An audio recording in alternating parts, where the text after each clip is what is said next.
Good morning. So, as the Apostle Paul said, the scene of this world is changing. And as we look at reports around the world, religion is definitely going downhill. And if it goes all together, where does that leave us? Are we going to lose our faith? Are we going to be able to stand on our own feet? Well, we're never on our own, of course. We will always have God and Jesus with us. But as Christians, what is the basis of our belief?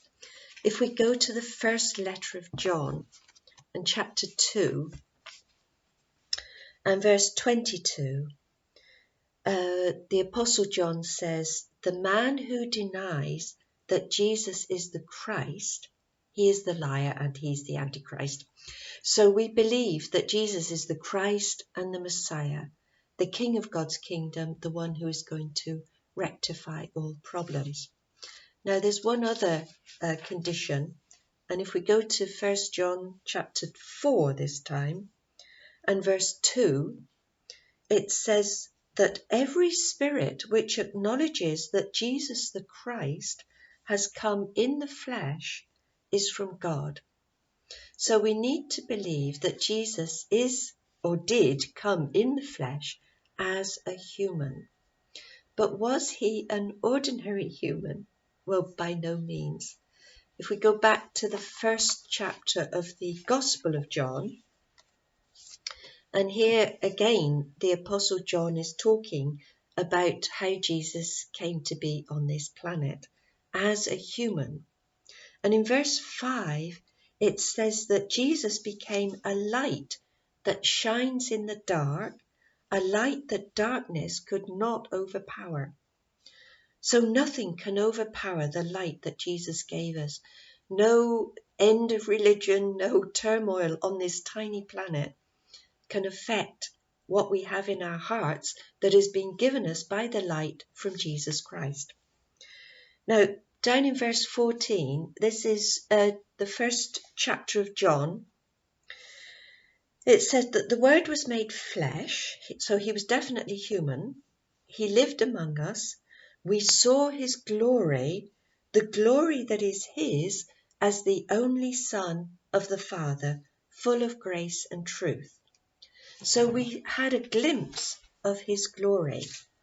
Now, according to Vine's Expository Dictionary, glory says that it primarily signifies an opinion, estimate, and hence the honour resulting from a good opinion.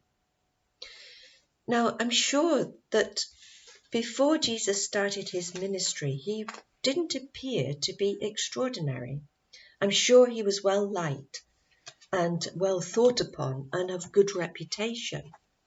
But if we go to the Gospel of John again, and here we are in chapter 2 this time, and this is his first miracle where he turns water into wine. And the Apostle John says this: "This was the first of the signs given by Jesus. It was given at Cana in Galilee. He let his glory be seen, and his disciples believed in him." So we're gradually beginning to understand that Jesus was extraordinary. He was a human, but he had the Spirit of God and was able to do amazing things. And if we go to John chapter 11, we know here that Lazarus had become sick and Jesus had received the message. He said, "This sickness will not end in death, but in God's glory, and through it the Son of God will be glorified." So as a human, Jesus was able, with God's Spirit, to do extraordinary things, and this helped us to understand the glory of God as well as the glory of Jesus Christ. As he said to Martha, just before he resurrected Jesus, "Have I not told you that if you believe, you will see the glory of God?" So basically, the life of Jesus gave us a little picture of heaven. It was the glory of God and the glory of Jesus that came to the fore with the life of Jesus in his ministry. So when the world changes, when religion goes down, if we take refuge in the Gospels, we will be connected to a little piece of heaven, and it will keep us strong in our faith.